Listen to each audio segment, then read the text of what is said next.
सब क्या ऊपर से हो गया रोल है। अच्छा सबको आराम से कर लेते हैं, उसके बाद व्यवस्थित आईडी लगाना जो है पकड़ जयराम जी आराम से आप लोग रिलैक्स हो लीजिए, नाम कोई दिक्कत नहीं। रुको हो गया सबका, सबके आगे सभी लोग आगे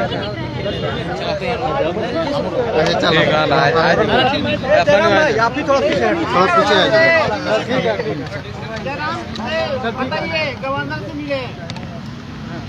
जी हाँ, 2 सप्ताह पूर्व ही हमने अपने संगठन के माध्यम से महामहिम को आवेदन दिया था कि आपसे झारखंड की ज्वलंत विषयों के संबंध में मुलाकात चाहते हैं और बातचीत करना चाहते हैं। आज 2 सप्ताह बाद कल ही शाम को यहाँ से कॉल आया था कि आपकी जो मांग थी गवर्नर साहब से मिलने की, उसे स्वीकृति प्रदान की गई है। उनके आदेशानुसार हम लोग आज सुबह दोपहर के 2 बजे यहाँ हमारा आगमन हुआ, उनसे बातचीत हुई झारखंड के विषयों पर। मुद्दे बड़ी मुद्दे हैं, बहुत विस्तार के साथ बातें हुई, उन्होंने काफ़ी समय दिया। सबसे पहले आदरणीय महामहिम का धन्यवाद। सबसे पहला मुद्दा है खतियान आधारित स्थानीय नीति। आज हिंदुस्तान की बात करें तो 28 में से 18 राज्य ऐसे हैं जहां खतियान के आधार पर स्थानीय नीति है। भारत देश एकल नागरिकता की बात करता है, सिंगल सिटीजनशिप। हम सभी यहाँ जितने लोग हैं, हम लोग भारतीय हैं, हम लोग इंडियन है, ये हमारी नागरिकता है। लेकिन हमारी स्थानीयता अलग अलग होती है, उसे हम लोग डोमिसाइल कहते हैं, जिसे हम लोग हिंदी में स्थानीयता कहते हैं। और ये राज्य तय करता है। देश नागरिकता तय करती है, लेकिन राज्य स्थानीयता तय करती है। तो हम लोग वही मांग करने आए थे कि झारखंड के स्थानीय कौन है। 22 वर्षों में आज तक नियम नहीं बन पाया है, 22 वर्षों में आज तक कानून नहीं बन पाया है, विधेयक नहीं बन पाया है कि आखिर झारखंड में झारखंडी कौन है, यहाँ के डोमिसाइल किनके पास होगा, क्या क्राइटेरिया होगा, उनका आधार क्या होगा। यदि नहीं तय होता है तो निसंदेह आने वाला जो भविष्य होगा वो अंधकारमय होगा झारखंड का। इसके मैं बहुत सारे उदाहरण आपके सामने रख सकता हूँ। कई ऐसे विधानसभाएं हैं, मैं चूंकि रिपोर्ट मेरे पास कागजी नहीं है इसलिए मैं इनडायरेक्ट कहना चाहूंगा, कई विधानसभाएं हैं, दर्जनों विधानसभा ऐसे हैं जहां लाखों अवैध वोटर आईडी हैं। उन्हीं के कारण आज मुख्यमंत्री अगर अपने बयान से पलट रहे हैं तो उनका सबसे पहला कारण है अवैध वोटर आईडी। वे जान रहे हैं उनके पास जो विधायक हैं वे कहीं ना कहीं अवैध वोटर आईडी के दम पर यहाँ पर चुनकर आए हैं, और यह क्या असंवैधानिक मामला है।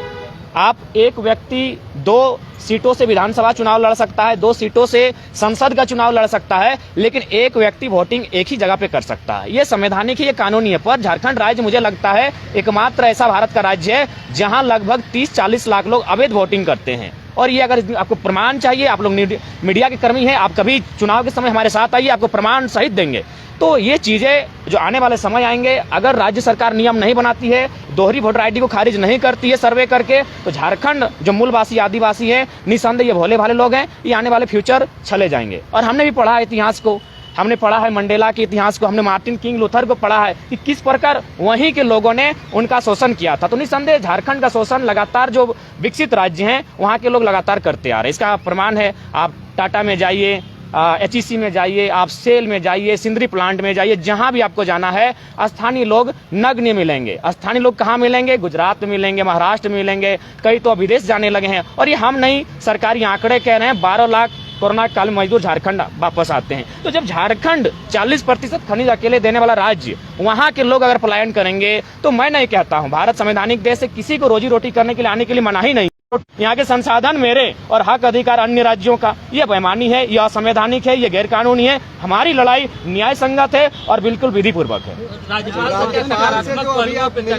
बिल्कुल, राज्यपाल महोदय ने भी कहा कि झारखंड निसंदेह, जो झारखंड की अलग राज्य के बाद जो सबसे बड़ी समस्या है वो है स्थानीयता। राज्यपाल महोदय भी हमारे दुख से, हमारे दर्द से वाकिफ हैं कि स्थानीय निवासियों को लगातार चला जा रहा है। उन्होंने भी कहा कि मेरा जो रोल है, मेरा जो स्तर है, मेरी जो शक्तियां हैं, उसका प्रयोग करते हैं मैं विधायिका को, मुख्यमंत्री महोदय को यह संदेश, आपका जो चिट्ठी है उसे प्रेषित करने का काम करूंगा। और उनसे मैं कहूंगा कि हित में, जो झारखंड का हित हो, झारखंडियों का भला हो, कल्याण हो, उसके हित में कानून बनाए जाए। राम जी, चूंकि आप एक दूसरा आज मामला उठाए हैं अभी राज्यपाल से मुलाकात में, 40 लाख मतदाता जिसको आप फर्जी बता रहे हैं, कोई डाटा है आपके पास? और राज्यपाल से मुलाकात में आपने कोई फैक्ट पेश किया है उनके समक्ष? मैंने पहले कहा कि इसको हम अनुमान कह रहे हैं, इसको हाँ डाटा इसलिए नहीं है। अब किस बात का डाटा का जिक्र करते हैं? कहा गया है ना, डॉक्टर अम्बेडकर ने भी कहा था कि संविधान अच्छा भी होगा, संविधान बुरा भी होगा, चलाने वाले पे निर्भर करता है। अगर चलाने वाला अच्छा होगा तो संविधान अच्छा चलेगा, चलाने वाला अगर बुरा होगा तो संविधान बुरे रास्ते पर जाएगा। उदाहरण है, तो आप किसका देखिएगा? आंकड़े, सरकारी आंकड़े सही छापते कहाँ हैं? आप जाइए लगा रहे हैं पूरे झारखंड में वैसे लोगों पे जो कि बाहर से आकर के रह रहे हैं, क्योंकि आपका सवाल तो उन्हीं के ऊपर जा रहा है। तो अगर वो फर्जी मतदाता हैं झारखंड में, चूंकि अगर दूसरे स्टेट के भी मतदाता हैं और यहाँ पे भी मतदाता हैं, तो आप चूंकि पीएचडी भी कर रहे हैं जी, मैं हाँ बिल्कुल बिल्कुल मैं क्लियर कर देना चाहूँगा, पेपर कटिंग के माध्यम से क्लियर करना चाहूँगा। आप एक 4 साल या 5 साल पहले का पेपर कटिंग है। एक मित्र हैं जो उनका निवास है पड़ोसी राज्य में, क्योंकि मैंने काफी स्पष्ट कहा कि मेरी लड़ाई किसी राज्य से नहीं है, झारखंड के अलावा जो भी राज्य के लोग यहाँ रहते हैं और अवैध रहते हैं उनसे है। तो उन्होंने स्पष्ट अपने सोशल साइट्स में लिखा कि मैं अपने राज्य में मतदान करने आया हूँ, बहुत खुशी हुआ। वो सोशल साइट्स में लिखते हैं, फिर वे क्या आते हैं, अपने धनबाद आते हैं और धनबाद में आके फिर चुनाव लड़ते हैं। जब ट्रोल होता है पुराना पोस्ट डिलीट करते हैं। तो है, हमारे पास प्रमाण है, लेकिन चूंकि सरकारी प्रमाण नहीं है, क्योंकि सरकार जी नहीं, वह आपका त्रिस्तरीय चुनाव है। अगर आप जानते हैं संवैधानिक, तो त्रिस्तरीय चुनाव वही लड़ सकता है जो वहाँ का निवासी हो। विधानसभा और लोकसभा कोई कहीं भी लड़ सकता है, त्रिस्तरीय चुनाव कोई कहीं भी नहीं लड़ सकता है। आपको जानकारी होनी चाहिए। स्थानीय नीति का क्या आप यहाँ पे मांग किए? स्थानीय नीति खतियान के आधार पे बने, वो 1932 हो, क्या हो? कानूनी समीक्षा हो, कानूनी समीक्षा हो, मुख्य आधार, मुख्य केंद्र बिंदु 1932 को माना जाए, कानूनी समीक्षा हो, आयोग गठन हो, सरकार उस पर निर्णय करे, चर्चा करे, परिचर्चा करे। आप बोल रहे हैं, एक करके बोलिए। आप जो बोल रहे हैं जयराम जी कि कानूनी समीक्षा हो, आप ही की बात को मुख्यमंत्री ने सदन में कहा कि हम लोग कानूनी समीक्षा कर रहे हैं और इसको पढ़ लिख रहे हैं।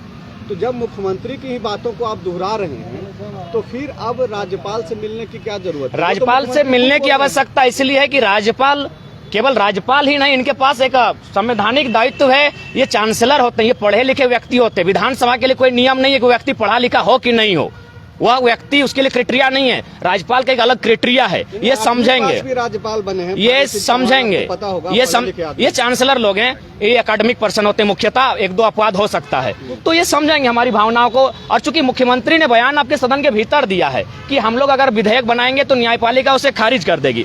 पहला काम विधेयिका का होता है, आप विधेयक बना तो लीजिए, नियम बना तो लीजिए। बना नहीं है, हमारी भाषा में कहा जाता है कि मरने से पहले भूत बनना, तो वही हाल मुख्यमंत्री का है। हमने देखा मुख्यमंत्री, हम लोग तो पहली बार मुख्यमंत्री से ही मिलने गए थे, राज्यपाल से मिलने गए थे, हम तो विधानसभा गए थे। जब वहां से सकारात्मक पहल नहीं मिला, हम लोग राजभवन की ओर आए, हम राज्यपाल से मिलने आए। जयराम जी, अलग अलग जिलों पे अलग अलग सर्वे शेड्यूल है, आप समय मांगे हैं मुख्यमंत्री के? जी हाँ, उनके पास भी शेड्यूल गया है, मुख्यमंत्री से मिलने की बातें हुई, लेकिन मुख्यमंत्री फिलहाल सत्ता का आनंद ले रहे हैं, फिलहाल क्रिकेट का मैच खेल रहे हैं, उन्हें जनता की सुख सुविधा से शायद वास्ता नहीं लग रहा है। जयराम जी, 1932 बहुत जिलों में 85 है सर्वे, अलग अलग जिलों पे अलग अलग समय पे हुआ, तो फिर कैसे को रिलेट करेंगे? सारा चीज रिलेटेड हो सकता है। एक बात बताइए, जब झारखंड के लोग ही अपना हक अधिकार मांगते हैं तो इतना आनंद फानन क्यों होता है? सभी राज्यों का अपना पहचान है, तब कोई आनंद फानन नहीं होता है। सभी राज्य के लोग जी खा रहे हैं, कोई आनंद फानन नहीं होता है। जब झारखंड के लोग ही अपना अधिकार मांगते हैं तो आनंद फानन क्यों? आज एक बात बताइए, 1900, आप 2000, बहुत से लोग कहते हैं कि 2000 को कटअप माना जाए। एक बात बताइए, 2000 को कटअप कैसे माना जा सकता है? झारखंड एक औद्योगिक क्षेत्र रहा है, यहाँ के लोगों का आगमन, कोयला का जैसे ही उदय हुआ, लोगों का आना जाना शुरू हो गया, वे लोग यहाँ रहने बसने लगे। अगर आप 2000 को कटअप मानते हैं तो इससे क्या होगा? जो यहाँ के मूलवासी है, जिनका यहाँ के सिवा कुछ नहीं, उनके साथ नाइंसाफी होगी। इसलिए 2000 को, उस दिन को कटअप नहीं माना जा सकता। अच्छा ठीक है, अगर आप उसको कटअप मानते हैं तो एक बात बताइए, उसमें तो लोग फंस जाएंगे जो लोग उस 2000 को कटअप मानने कह रहे हैं, क्योंकि जिस समय 2000 में झारखंड अलग हुआ, अगर एक भाई धनबाद में था तो दूसरा भाई जम्मू में था, आप क्या कीजिएगा उस समय? क्या कीजिएगा? अगर पति धनबाद में था तो पत्नी आपका अलग राज्य में थी, उसको कटअप माना जाए? पॉसिबल है? नहीं है। वे कमाने के लिए आए हैं। उसके बाद भी उन क्षेत्रों में आप निवास कर सकते हैं जो सीएनटी में नहीं आता है, जो एसपीटी में नहीं आता है, जो 9वीं अनुसूची में नहीं आता है, वहां आप निवास कीजिए। अगर आप 9वीं अनुसूची का उल्लंघन करते हैं, सीएनटी को वायलेंट करते हैं, एसपीटी को तोड़ते हैं, तो हम तो गुनहगार नहीं है, असंवैधानिक तो आप हैं जो लोग इस कार्य को कर रहे हैं। जयराम जी, सड़क, सदन और अब राजभवन आकर के मिल लिया, अब आगे क्या करेंगे? आगे की रणनीति तय होगी। जब तय होगी तो आप चैनल वालों को बुलाएंगे और आपके समक्ष रणनीति को प्रस्तुत करेंगे, लेकिन फिलहाल रणनीति बनी नहीं है। रणनीति लगातार बन रही है, जनता से संपर्क किया जा रहा है। रणनीति जैसे ही बनेगी, निसंदेह हम लोग आगे, और ये आंदोलन नए झारखंड निर्माण की ओर है। और आपको स्पष्ट कहना चाहेंगे, एक बात याद रखिएगा, कुछ दिन पहले आपका छत्तीसगढ़ अलग हुआ, उसी समय हमारा उत्तराखंड अलग हुआ, लेकिन संघर्ष नहीं हुआ था। याद रखिएगा, वहां संघर्ष नहीं हुआ था। हमने 88 साल संघर्ष किया था, इसीलिए झारखंड के आंदोलन को आप दूसरे राज्य के आंदोलन से कंपेयर ना करें। हमने 88 साल संघर्ष किया था, 88,000 बलिदान दिया है, तब झारखंड मिला है। अब दिखाइए छत्तीसगढ़ में कितना शहादत हुआ, अब दिखाइए उत्तराखंड में कितना शहादत हुआ, अब दिखाइए महाराष्ट्र और गुजरात जब 1960 में अलग हुआ कितना शहादत दिया गया। हमने शहादत दिया है, हम एक शहीद का बेटा है, मेरा बाप का रक्त बहा झारखंड की माटी के लिए, हम दर्द को जानते हैं। इसलिए झारखंड के आंदोलन को अन्य राज्यों से कंपेयर ना किया जाए। झारखंड अगर अधिकार मांग रहा है, न्याय संगत है। असंवैधानिक वे लोग हैं जो सीएनटी को वायलेंट कर रहे हैं, एसपीटी को वायलेंट कर रहे हैं, 9वीं अनुसूची का उल्लंघन कर रहे हैं। हम संवैधानिक लड़ाई है,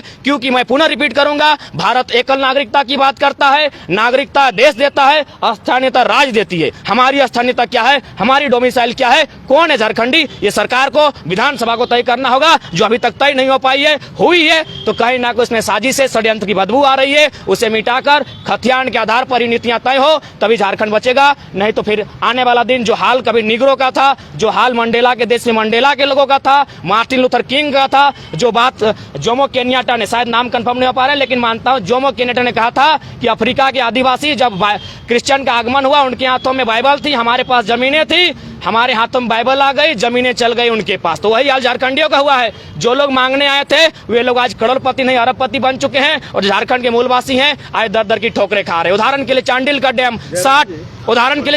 डैम 60,000 एकड़ जमीन अधिग्रहण किया गया, 1.5 रुपया डिसमिल। कहाँ इतना बड़ा अन्याय हुआ है बताइए, रिपोर्टर है आप लोग। 1.5 रुपया डिसमिल जमीन लिया जाता है, 1.5 रुपया डिसमिल में 60,000 एकड़ डिसमिल, यानी 60 गांव को उजाड़ा गया है। आइए रिपोर्टिंग कीजिए वहां जहां रिपोर्टिंग करना है। पार्वती कांड को रिपोर्टिंग कीजिए। हत्या को आत्महत्या बनाया जाता है, कंपनी को एक उंगली नहीं कर पाती प्रशासन, वहां रिपोर्टिंग कीजिए। जब झारखंडी स्टूडेंट हक के लिए मांगते हैं तो आप लोग घुमाते हैं क्यों है? झारखंडी सही है और सही है, चाहे लड़ाई जितनी लंबी पड़े हम लोग लड़ेंगे। कोई आंदोलन नहीं बटा है, कोई आंदोलन नहीं बटा है। तो आप यहाँ राज्यपाल से मिलने कहाँ क्या हो रहा है? स्टेट गेस्ट हाउस में कई आंदोलनकारी बैठकें कर रही हैं। देखिए, एक बात पहला आपको तय करना होगा, हमारी जो टीम है एक जगह सब नहीं आ सकते हैं। कोई गोड्डा में रहता है, कोई कोल्हान में रहता है, पॉसिबल है। हम लोग छात्र पढ़ने वाले, हमारा जिम्मा है गोड्डा वाले गोड्डा में जगह है, संथाल परगना वाले और दुमका वाले दुमका में आंदोलन करें। राज्य में हर जगह आंदोलन होना चाहिए। जब समय आएगा सब एक मंच पर दिखेंगे, दिग्भ्रमित करने का प्रयास ना किया जाए। ये झारखंड खतियानी की लड़ाई है, सब खतियानी एक मंच पर है। जयराम जी, आपके आंदोलन पर सवाल नहीं है, आंदोलन आपका हक है, आप कर भी सकते हैं। अभी आप जो एक बात बोले, एक सेकंड पहले आप बोलिए, आपका सवाल क्या था? का जो बयान आया है उसको किस तरीके से, क्या बयान था उनका, जरा बताइए। कोर्ट में वापस आ जाएगा। ठीक है, आप खतियान आधारित स्थान नीति बनाइए और नियोजन नीति में एक लाइन लिखिए कि जो झारखंडी है वही लोग इसको दावा कर सकते हैं। और दावा किस आधार पे करेंगे? आवासीय स्थानीय के आधार पे करेंगे, बात खत्म हो जाएगी। अरे 2 लाइन तो नियोजन नीति में जोड़ना ही है।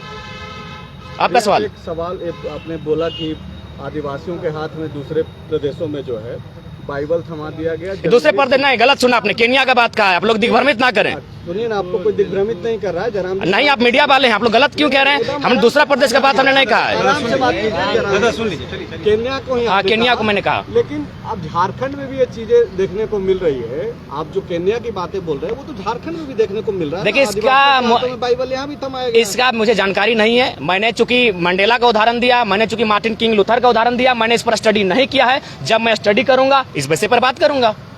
चलिए ठीक है।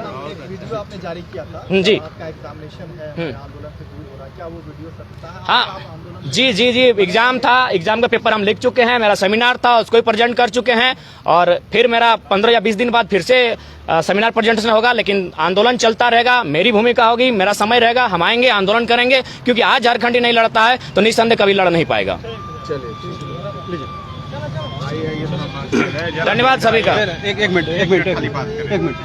तो जयराम जी, ये क्या माना जाए कि अभी जो राज्यपाल से आप लोगों ने बात की है, राज्यपाल ने इस गंभीरता को उसी रूप में स्वीकार किया है, देखा है, जो आउटकम मिला उससे आप खुश हैं? हाँ खुश हैं, क्योंकि महामहिम ने बातों को रखा, उन्होंने खुद स्वीकारा कि बिल्कुल 22 सालों से झारखंड जो सबसे बड़ी समस्या है वो है यहाँ की आइडेंटिटी को लेकर, यहाँ की स्थानीयता को लेकर, यहाँ की पहचान को लेकर, जो अभी तक तय नहीं हो पाई है। तो राज्यपाल महोदय ने सकारात्मक मैसेज दिया है हमारी टीम को, और निस्संदेह उन पर आशा है, आस्था है कि वो इस विषय पर संज्ञान देंगे, माननीय मुख्यमंत्री को, विधानसभा को संज्ञान देंगे, और विधायिका जो है उनका कर्तव्य विधेयक बने हमारे हित में, हम यही मांग करते हैं। डबल डोमिसाइल का जो इशू उठाया तो उन्होंने उसका इन चीज़ों को समझा, देखा, लगा कि झारखंड में सारी चीज़ें अप्लीकेबल हैं, लोगों ने इसका मिसयूज़ किया है। बिल्कुल उन्हें भी लग रहा होगा, क्योंकि आज 2 महीने से लगातार आंदोलन चल रहा है, तो निस्संदेह उन्हें भी लग रहा होगा कि कहीं ना कहीं मिसयूज हो ही रहा है, और इस पर कोई दो राय नहीं है, लगातार हो रहा है। इसके कई आंकड़े आपको प्रस्तुत कर सकते हैं। आप कहते तो हम पेपर कटिंग लेके आते, उसमें स्पष्ट लिखा है कि फर्जी जाति आवासीय बनाकर दरोगा बना, फर्जी जाति आवासीय बनाकर यहाँ टीचर बना, ऐसे कई उदाहरण मिल जाएंगे, कई नहीं हजारों में उदाहरण मिलेंगे। जिसे जो दूसरे पक्ष से लोगों से बात होती है, भोजपुरी मघी मंच के जो लोग हैं वो कहते हैं कि फिर हमारा फ्यूचर, हमारा मुस्तकबिल झारखंड में क्या होगा। फिर एक बात बताइए, क्या ये उचित होगा कि आप 2 राज्यों में, आप घोषणा पत्र में लिखिए कि हमारे जो बच्चे हैं या फिर हमारे जो लोग हैं जो यहाँ बस गए हैं वे अन्य राज्यों में जहाँ आपका है वहाँ दावा नहीं करेंगे।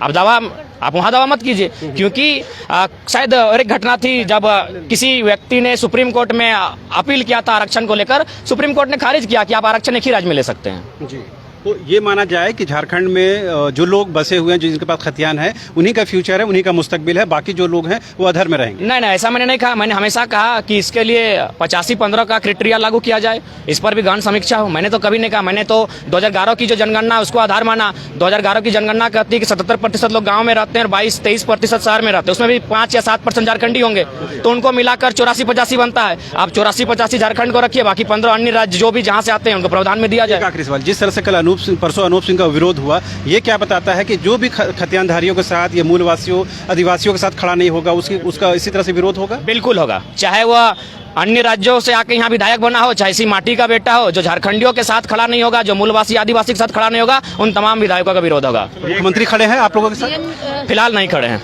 उनका भी विरोध होगा? बिल्कुल होगा।